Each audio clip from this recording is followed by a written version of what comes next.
Break के बाद आपका फिर से स्वागत है और आप देख रहे हैं हमारा ये खास सेगमेंट मार्केट के महारथी। और बाजार में हम उत्साह देख रहे हैं कि बढ़ रहा है और इस वक्त निफ्टी दिन की ऊंचाई पर है। 250 अंकों की तेजी है, 25,965 का स्तर।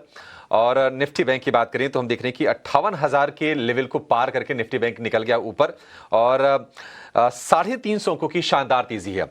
एडवांस डिक्लाइन का रेशियो बढ़िया है, 1000 शेयर कमजोर हैं तो करीब 1700 शेयर इस वक्त हम देख रहे हैं कि मजबूती के साथ कारोबार कर रहे हैं। और बाजार में इस ऑप्टिमिज्म की वजह यह है कि उम्मीदें ये है कि डोनाल्ड ट्रंप और शी जिनपिंग के बीच जो मुलाकात होगी उसमें एक ट्रेड डील हो सकती है। और अगर पॉजिटिव ट्रेड डील निकल के आती है तो भारत के साथ भी जो ट्रेड डील होने वाली है उसको लेकर भी शायद हम अच्छी खबरें जल्द ही पालें।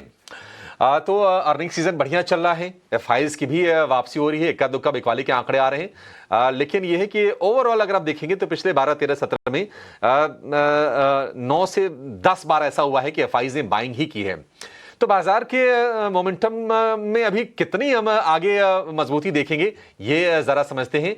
और आज मार्केट के महारथी में इन तमाम बातों पर खास चर्चा के लिए हमारे साथ जुड़ गए हैं बंधन एएमसी के इक्विटी हेड मनीष गुनवानी।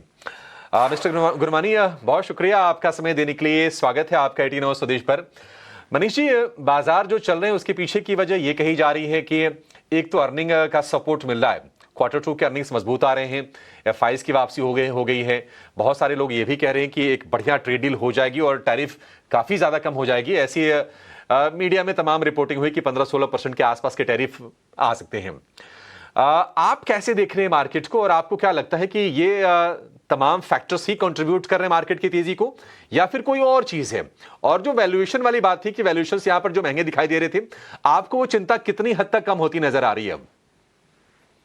देखिए, जैसे आपने कहा ये 2-3 पॉजिटिव है, बट मेरे ख्याल से एक और बड़ा पॉजिटिव ये है कि जो गोल्ड प्राइस अभी है उसकी वजह से जो इंडिया में, क्योंकि गोल्ड होल्डिंग बहुत ज्यादा है और गोल्ड लोन्स भी ज्यादा ग्रो कर रही हैं, तो इससे एक बिजनेस और कंजम्पशन को भी बढ़ावा मिला है, जिसकी वजह से मेरे ख्याल से इंडिया का मैक्रो इकोनॉमिक सिनेरियो इम्प्रूव हुआ है। तो आप देखेंगे कि per year gold loan increase 8-10 lakh crore के करीबन हो रहा है, जो बड़ा स्टिमुलस है। मतलब इन अ वे ये एक स्टिमुलस है, क्योंकि जब गोल्ड प्राइस लास्ट 2-3 साल में डबल हुए हैं उसकी वजह से ये हुआ है।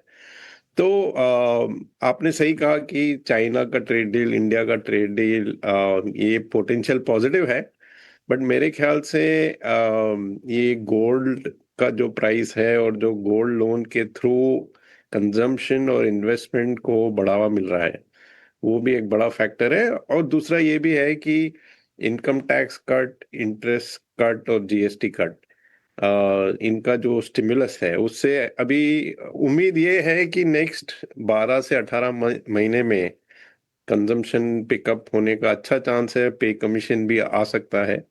तो ओवरऑल ये सब चीजों की वजह से मेरे ख्याल से मार्केट में पॉजिटिव सेंटिमेंट है। जी मनीष जी, एक और चीज है, जो म्यूचुअल फंड के निवेशक हैं उनको आप क्या गाइड करेंगे? बाजार में जो हम बुआयंसी देख रहे हैं, जो उत्साह का नया माहौल बना है, क्या एसआईपी की रकम बढ़ा देनी चाहिए? किसी के पास अगर लमसम पैसे पड़े हों, क्या ये डिप्लॉय कर देना चाहिए अभी? ऐसा नहीं कि मौके छूट जाएं। कैसे आप गाइड करेंगे एमएफ इन्वेस्टर्स को? नहीं, देखिए, हम एसेट एलोकेशन के लिए ना 10-15 साल के बेसिस पे वैल्यूएशन देखते हैं। और जनरली आप देखेंगे कि लॉन्ग टर्म में इक्विटी का रिटर्न कंज्यूमर इन्फ्लेशन से 5 से 7% ऊपर होता है। तो आप अभी ये एग्जैक्टली फेयर वैल्यू मार्केट है। मोटा मोटी आप देखेंगे 10-20 साल का जो रिटर्न है निफ्टी 500 का, वो इन्फ्लेशन से 6-7% ऊपर है, जो थियोरेटिकली होना चाहिए। तो हम ये बोल रहे हैं कि जो आपका एसेट एलोकेशन है डिसिप्लिन तरीके से उस पे रहो। ये ऐसा मार्केट नहीं है जिसमें ग्रीडी होने की जरूरत है, ऐसा मार्केट भी नहीं है जिसमें फेयरफुल होने की जरूरत है। मेरे ख्याल से शॉर्ट टर्म में मार्केट टाइमिंग मुश्किल है, बट नेक्स्ट 3-4 महीने में बहुत बड़ा रिटर्न बनना अनलाइकली है, क्योंकि आईपीओ सप्लाई बहुत ज्यादा है। बट ये 3-4 महीने के कॉल काफी रॉन्ग जा सकते हैं। मेरे ख्याल से safer way to look at market is कि आप 10-15-20 साल का वैल्यूएशन के पर्सपेक्टिव से देखेंगे, तो हमें ये लगता है कि जैसे मैंने कहा कि ज्यादा ग्रीडी में भी मत हो और ज्यादा डर के भी मत रहो। नहीं नहीं, ठीक है ठीक है सर। सर, ग्रीडी नहीं होना चाहिए, ज़्यादा डरना भी नहीं है बाजार में। और ये बात बिल्कुल आपने सही कही सर, क्योंकि हमने देखा था कि सितंबर तक जो प्राइमरी मार्केट्स में जो रौनक थी, लगातार धड़ाधड़ आईपीओ आ रहे थे, तो लिक्विडिटी वो सक कर रहा था। अब वो थोड़ा सा पैसे वहां से फ्री हुए हैं, तो फिर वो इक्विटी मार्केट में आए हैं और सपोर्ट देने का काम किए हैं। सर ये बताइए कि मान लीजिए इसका ग्रीडी होने का मन कर ही रहा हो, तो आपके हिसाब से आकर्षक जो सेक्टर, जो एरियाज हैं, वो कौन है जहां पर थोड़ा सा वेटेज ज्यादा रखना चाहिए? 2-3 की सेक्टर बता दिए सर, जो आपको ज्यादा अच्छे लग रहे हैं, आकर्षक लग रहे हैं। तो हमें लगता है कि पीएसयू बैंक्स इंटरेस्टिंग है, रिस्क रिवॉर्ड अच्छा है, क्योंकि जैसे मैंने कहा इंडिया का मैक्रो स्टेबिलिटी अच्छा है, गोल्ड की वजह से कंजम्पशन और इन्वेस्टमेंट को बूस्ट मिला है, तो पीएसयू बैंक्स अच्छे लगते हैं।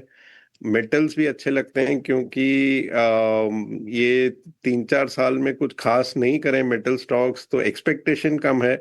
तो अगर दुनिया की इकोनॉमी में थोड़ी स्टेबिलिटी आ जाए, तो हमको लगता है कि मेटल्स भी इंटरेस्टिंग है।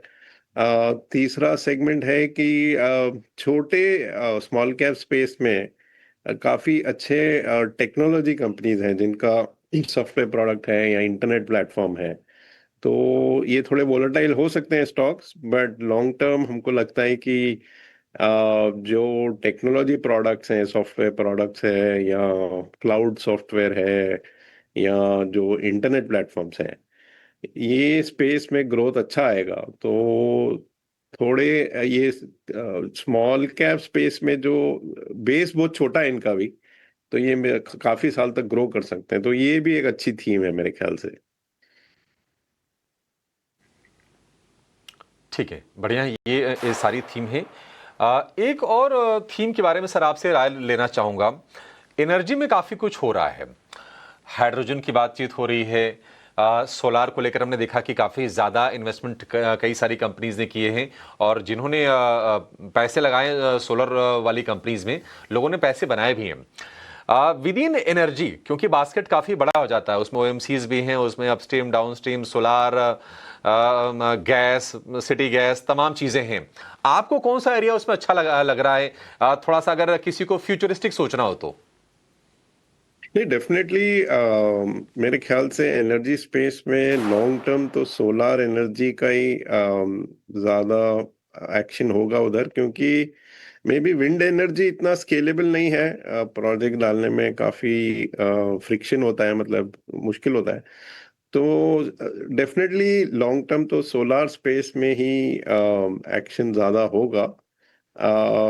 वहाँ पे जो स्टॉक्स हैं वो काफी चल चुके हैं, बट अगर किसी को देखना है एनर्जी स्पेस में लॉन्ग टर्म के लिए, तो मेरे ख्याल से सोलार स्पेस पे ही कंसंट्रेट करना चाहिए।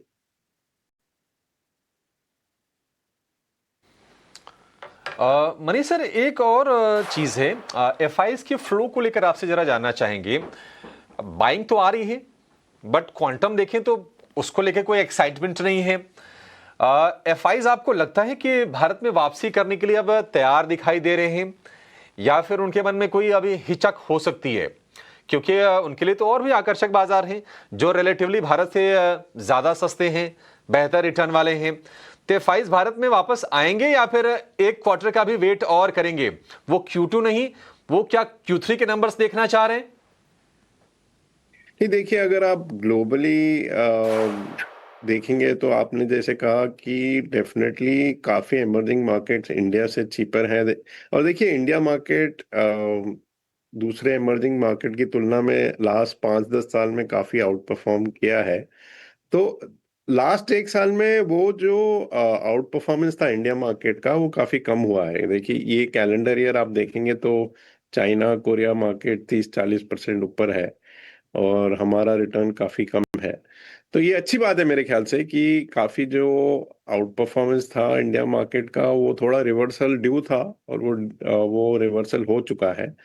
तो मुझे लगता है कि अभी वैल्यूएशन की का जो कंसर्न था और ग्रोथ का जो कंसर्न था वो एफआईज में काफी कम हो गया होगा। बट एक तो जैसे मैंने कहा कि नेक्स्ट 3-4 महीने में आईपीओ सप्लाई बहुत ज्यादा है। थोड़े इमर्जिंग मार्केट्स अभी भी काफी चीप है इंडिया से, बट मुझे लगता है कि प्राइमरी मार्केट में ज्यादा आएंगे एफआई सेकेंडरी मार्केट की तुलना में, क्योंकि ये जो कंपनीज आ रही हैं आईपीओ आईपीओ के लिए वो काफी अच्छी क्वालिटी कंपनीज हैं। तो आई थिंक एफआईज का थोड़ा फोकस नेक्स्ट 3-4 महीने में प्राइमरी मार्केट रहेगा। बट मुझे काफी ऑप्टिमिज्म है कि अगर आप 3-4 साल का व्यू लेंगे कि देखिए सबसे बड़ा फैक्टर जो एफआई इन्वेस्टमेंट के लिए होता है वो डॉलर का स्ट्रेंथ होता है ग्लोबली, और हमारा ये व्यू है कि मीडियम टर्म में डॉलर वीक ही रहेगा। तो मीडियम टर्म व्यू लेंगे तो मुझे काफी कॉन्फिडेंस है कि एफआई फ्लो इंडिया में काफी स्ट्रांग रहेगा। मे बी एफआई इक्विटी से ज्यादा मे बी एफडीआई और एफआई डेट में आ सकता है। बट ओवरऑल मेरे ख्याल से अच्छा रहेगा फॉरेन कैपिटल फ्लो इंडिया में। नहीं सर, एक और प्रश्न है मेरा। हमने देखा कि देखिए इक्विटी में फ्लोज तो आ रहे हैं, लेकिन उस फ्लोज में थोड़ी सी सुस्ती के संकेत मिल रहे हैं जो लेटेस्ट जो एमफी वगैरह के डेटा आए हैं। दूसरी चीज ये है कि जिस रफ्तार से डीमैट अकाउंट्स खुल रहे थे उसमें भी हम कमी देख रहे हैं। क्या कोई टेंशन वाली बात है या फिर मतलब इतनी जोश हम पहले देख चुके हैं उसके चलते इसको लेकर ज्यादा चिंता करनी नहीं चाहिए? नहीं नहीं, मेरे ख्याल से तो कोई टेंशन वाली बात नहीं है। देखिए क्या होता है कि जब एक साल का रिटर्न थोड़ा कम हो जाता है, ये हमने पास्ट में भी देखा है कि थोड़ा फ्लो में कम होता है। आप अगर अक्टूबर 21 टू मार्च 23 का जो फेज देखेंगे जब मार्केट फ्लैट था, तो मार्च 23 जब मोरलेस स्मॉल कैप बॉटम हुए थे, उससे पहले 2-3 महीने पहले भी फ्लोज काफी कम हो गए थे। तो ये नेचुरल है कि जो लोग बहुत ज्यादा रिटर्न एक्सपेक्टेशन में आते हैं, फिर एक साल अगर रिटर्न नहीं बनता है तो धीरे धीरे वो फ्लो कम हो जाता है। बट जैसे मैंने कहा कि अगर आप लॉन्ग टर्म देखेंगे तो इंडियन स्टॉक मार्केट का परफॉर्मेंस बहुत ही हेल्दी रहा है। एब्सोल्यूट लेवल देखेंगे या जैसे मैंने कहा वर्सेस इन्फ्लेशन 6-7% ज्यादा रिटर्न दिया है, तो ये बहुत हेल्दी रिटर्न है। तो मेरे ख्याल से ये हम फेजेस में जाएंगे 1-1.5 साल, जब रिटर्न थोड़ा कम होगा, जब थोड़ा फ्लोज कम हो जाएंगे। बट जो लॉन्ग टर्म पिक्चर है उसमें मेरे ख्याल से कुछ ज्यादा चेंज नहीं होगा। आपको ये भी याद रखना पड़ेगा कि अभी जो 4 मेजर एसेट क्लासेस हैं इंडियन हाउस होल्ड के पास, real estate, bank FD, gold और इक्विटीज, उसमें इक्विटीज का सबसे कम प्रोपोर्शन है। और स्पेशली अगेन लास्ट 2 साल में गोल्ड तो ऑलमोस्ट डबल हो गया है। तो आप देखेंगे कि जो इक्विटीज का होल्डिंग है इंडियन हाउस होल्ड्स में वो अब काफी कम है। तो मुझे ऐसा मीडियम से लॉन्ग टर्म व्यू आप लेंगे तो ऐसा कुछ नहीं लगता है कि डोमेस्टिक फ्लोज में प्रॉब्लम आएगा। ठीक है मनीष जी, बहुत शुक्रिया आपका समय देने के लिए और विस्तार से तमाम चीज़ें हमारे दर्शकों के सामने रखने के लिए। Thank you so much sir, आपसे फिर से जल्दी ही मुलाकात होगी। बाजार की बात करें तो बढ़िया रफ्तार है, करीब 180 अंकों पर निफ्टी आपको दिखाई देगा। और निफ्टी बैंक की बात करें तो जो 58,000 के आसपास थोड़ा ठिठक रहा था, हमने कहा भी था कि हो सकता है कि थोड़ा समय बिता है 58,000 के आसपास, उसके ऊपर जाकर अब 58,100 को भी पार कर लिया है। और बराबरी वाला मामला हो गया है प्रतिशत के लिहाज से, 0.25% दोनों के दोनों इंडेक्स ऊपर हैं। और पिछले कुछ मिनटों में निफ्टी बैंक ने निफ्टी को सपोर्ट करने का काम किया है। तो डे हाई पर बाजार है। और अगर हम निफ्टी बैंक की बात करें तो इस वक्त आप देखेंगे कि सिर्फ एक शेयर कमजोर है, वो कौन है? कोटक महिंद्रा बैंक। बाकी सारे के सारे शेयर आपको मजबूती के साथ कारोबार करते हुए दिखाई देंगे। एचडीएफसी बैंक 1,000 रुपए के ऊपर करीब 1.5% की तेजी, एसबीआई 1.5% ऊपर 917 रुपए का भाव। तो बढ़िया मोमेंटम बना है और रिलायंस कर रहा है आज इस रफ्तार को लीड, 2% के आसपास की तेजी रिलायंस के शेयर में है। और अगर आप सिर्फ अक्टूबर को देखेंगे तो करीब 8.5 9% ये शेयर चल चुका है रिलायंस का। तो रिलायंस, एचडीएफसी बैंक, एसबीआई, भारतीय एयरटेल, ये तमाम जो दिग्गज हैं ये बाजार में जोश भरने का काम कर रहे हैं। चलिए इसी के साथ इस शो को यहाँ पर समाप्त करने का समय तो हो गया है, लेकिन आप कहीं जाएगा नहीं, क्योंकि दिग्गजों के साथ साथ हम मिड कैप की भी बात करते हैं और इन मिड कैप के लिए एक हमारा डेडिकेटेड शो भी होता है, मिड कैप मसाला। ब्रेक के बाद आपका कर रहा है इंतजार, आप कहीं जाएगा नहीं। नमस्कार।